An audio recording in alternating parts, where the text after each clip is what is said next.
Hi folks, welcome back to our channel.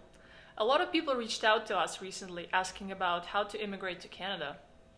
Fear, uncertainty, and doubt drive people to think about more stable economies, places with better security and better work-life balance. Canada appears to be one of those places. In today's video, we will cover basic steps that you need to take if you want to immigrate to Canada, and what programs this country offers. Please let us know in the comments below if you're thinking about immigration, or if you're going through it right now, what challenges you are facing and what great advice you have received or found so far. There may be times in your life when you realize that you want to change the country you live in and move to a new place. This may be caused by various factors like armed conflicts, lack of job opportunities, discrimination based on gender or sexual orientation. Sometimes the reasons are less gloomy and negative and you want to reunite with your family, or you're simply an adventurous person who wants to try something new. Whatever the reasons are for you, we would like to help you get a better understanding of what Canada offers for its immigrants. We won't be providing immigration advice for you today. We will be talking purely from our own perspective. We will also consider the questions that we are constantly being asked by our peers, people we studied with, or simply acquaintances. Both of us immigrated to Canada several years ago, and we applied through 2 different programs. So, what does Canada offer? Canada has been always immigrant-friendly. It's been welcoming immigrants and refugees for many decades. Immigrants form an important part of Canadian economy, developing new lands and growing population. Canada is also reacting to the world events and adjusting the resources to help people affected by these events. It's a country that is built by immigrants, and considering its large territory and low density of population, has room to grow. Canada has a really good e-government, meaning you can find all necessary information online on the official Government of Canada website. You can be sure that it's up to date and straightforward. It includes program descriptions, helpful questionnaires, and step-by-step guides for the necessary paperwork. We strongly recommend you getting familiar with it. We will include the link to this website in the description box down below.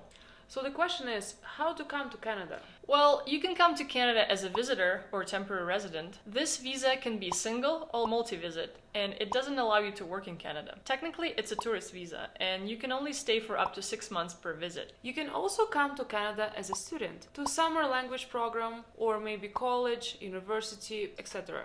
Study permit is given usually for the length of your program. Be mindful that if you finish a program earlier, your permit will stop being valid 90 days after you complete your studies. Having a study permit will allow you to work part-time during your studies, usually about 20-24 hours a week, or full-time during scheduled breaks in academic year. Ultimately, if you want to stay and work in Canada, your goal would be to get a permanent residency, or PR. This status will give you the same rights as Canadian citizens, other than the right to vote and hold some jobs that need a high-level security clearance. So, how does one get a Canadian permanent residence? That's a good question. The biggest stream of Canadian immigrants came through economic programs. According to Council of Foreign Relations in 2019, it was 58% of all applicants. 27 came through family sponsorships, 14 through refugee programs, and 1% through humanitarian and other programs. If you go to the Government of Canada website, you will see numerous options like express entry, family sponsorship, provincial nomination.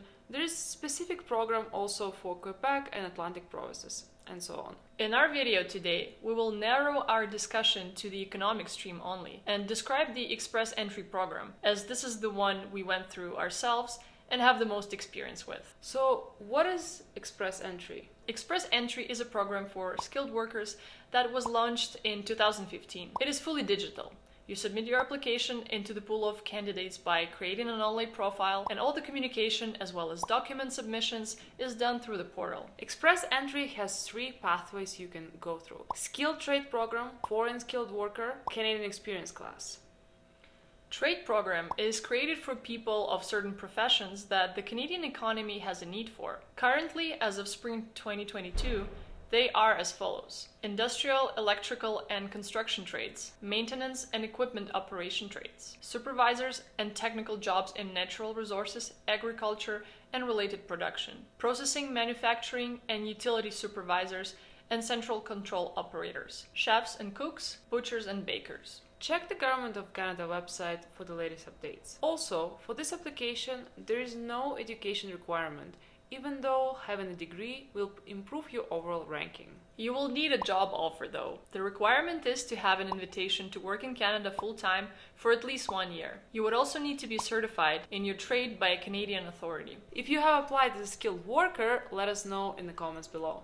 The second program is a Foreign Skilled Worker Program. It is suitable for people who don't have Canadian experience and are not on the list of the above-mentioned trades. So now is a time for a little back in history intermission. Yeah, so this is the program I used for my application. It was the first year of express entry, and I've never been to Canada since I decided to apply, so I couldn't qualify as an applicant with Canadian experience, nor had I a job invitation or job offer. From my personal experience, I can say that it's relatively hard to get a job offer from outside of Canada, especially without prior study or work experience in Canada. I'm not saying it's impossible, but it's difficult. The thing is, from an employer's perspective, when they invite a foreign worker for their vacancy, they need to prove that this worker is better than any Canadian candidate currently available on the market. Most of the time, when people get job offers from Canadian employers is when they work for an international company and get transferred to a Canadian location. So if this is your case, I strongly suggest you explore this opportunity. If this is something that you're interested in, you can consider getting employment from an international company, and eventually you might be transferred to the country where you desire to live. So the best option for me was to apply as a foreign experienced worker, or as it is officially called, Federal Skilled Worker Program. For this program,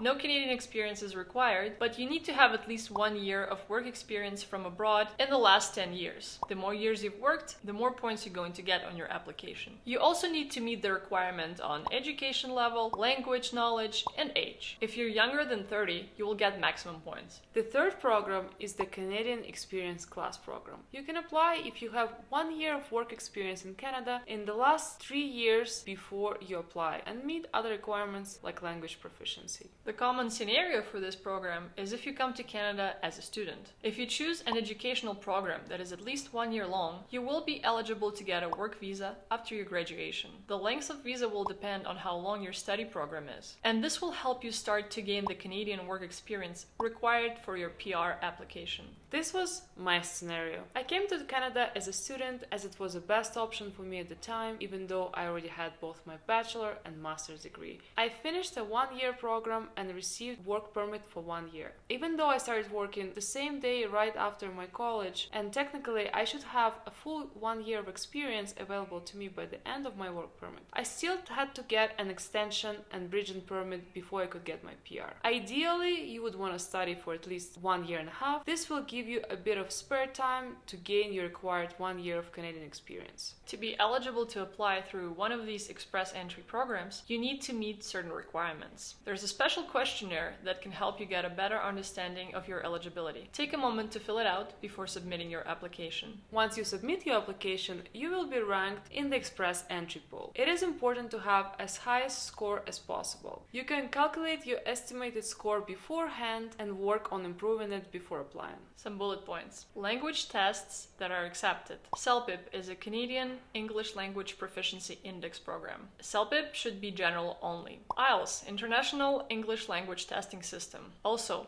academic is not accepted, only general for the purposes of immigration. There's also 2 tests for French, TEF and TCF. You may choose one of these tests and either of the languages. If you have proficiency in both, this will benefit in a higher score.